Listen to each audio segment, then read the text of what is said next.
Investiment ta' kważi €1,000,000 biex inaqqas il-konsum tal-enerġija fil-Pixxina Nazzjonali tal-Qroq.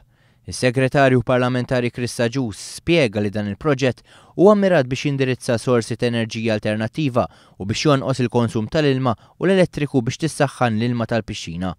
Dettalji dwar dan il-proġett tħabbru tnejn filgħodu. Iċ-Chairman tal-Kunsill Malti għall-Isport Luciano Busuttil fisser dan il-proġett bħala wieħed essenzjali li se jifranka ammont sostanzjali ta' flus. Ara l-ikbar uġeħ ta' rassi għal-costings biex tirranja l-pixxina, nitkellmu €800,000 fis-sena. Nofshom imorru biex insaħħnu l-ilma, kemm tal-pixxin u kif ukoll tax-showers. Allura dan huwa proġett li lina ħallina jifrankalna fis-sena €200,000 li ovvjament meta aħna għandna dal-proġett li ħajswa miljun. L-Unjoni Ewropea ħattina 50% tal-fondi u ħanoħorġu l-50% l-oħra. Mela pratikament f'5 snin ħankunu fdejna dan il-proġett. Mhux biss se jkunu frankati eluf ta' euro, iżda anke se jkunu żgurati inqas emissjonijiet ta' diossidu karboniku fl-arja.